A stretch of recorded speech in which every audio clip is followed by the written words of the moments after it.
As we've been reporting, the Prime Minister is now in Davos, Switzerland, to attend the World Economic Forum. It's his third and last stop on a global trip aimed at widening Canada's trade ties well beyond the U.S. Last hour, the Premier of Ontario, Doug Ford, spoke about the trade deal Carney has struck with China, expressing his opposition to it. The CBC's Megan Fitzpatrick joins us with more on that. And Megan, why is Doug Ford so unhappy with this agreement? Well, because he's concerned about the potential impact it could have on the auto sector here in Ontario, which employs thousands of people. So in this deal, Canada agreed to reduce the tariffs on Chinese-made EVs to 6.1% and allow up to 49,000 EVs into the market per year in exchange for China reducing some of its tariffs that it had imposed on canola and other Canadian agriculture and seafood exports. And Doug Ford is worried that by allowing these Chinese-made EVs into the market, it'll undercut the auto industry that's already here, the manufacturing that's done here. These Chinese-made EVs would be significantly cheaper, worries that sales could fall in Canada of the other automakers, and that eventually would lead to job losses in Ontario.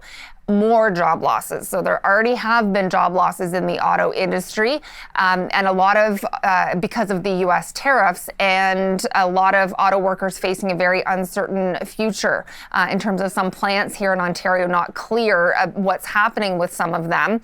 And Doug Ford also expressing skepticism, Andrew, that Chinese companies would ever set up any facilities and actually manufacture here and employ Canadians. He also expressed concerns about cybersecurity when it comes to China. But overall, really, his chief complaint here is that Ontario is the loser in this deal, whereas it was a better deal for provinces like Saskatchewan, right? Seeing the canola tariffs reduced, crucially important for that province and some of the seafood exports that stood to benefit from this deal. Ontario, however, the Premier says, got nothing out of this deal and instead was used, in his words, as a pawn in these negotiations with China. Take a listen.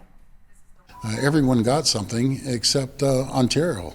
All we got is a massive threat of Chinese vehicles that are coming here that are going to hurt every single auto sector worker. And there's over 500,000 people within the sector that are going to be hurt over time.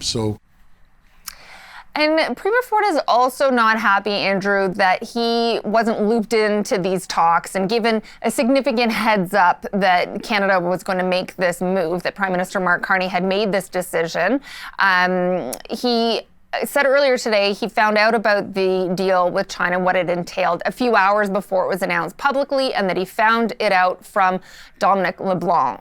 He said he's also been in touch with Melanie Joly as well, but that he would have appreciated and, in fact, expected direct communication from the Prime Minister. He said he thought he had that kind of relationship with Prime Minister Carney, and Ford saying now he knows where he stands. Now, he did indicate that they've had a good working relationship, but he's just, again, expressing his disappointment, he says, that he hasn't been in direct communication with the Prime Minister, given the potential impact this could have on Ontario's auto industry. So he's not happy about the deal itself, and he's not happy that he didn't get a significant advanced warning that Canada was considering making this deal. Now, the deal is done, and Doug Ford now saying, Andrew, that he's going to focus on supporting auto workers in this province, continuing to support them through this tumultuous time, and focused on getting support from Ottawa and the Prime Minister for Ontario's auto sector. And he says he looks forward to finally connecting with the Prime Minister, who has been traveling for several days now, going from China to Doha to Switzerland. And there is that upcoming meeting between the Premiers and the Prime Minister in Ottawa. And Doug Ford saying he's looking forward to talking about this issue with the Prime Minister in person then. Megan, thank you. The CBC's Megan Fitzpatrick.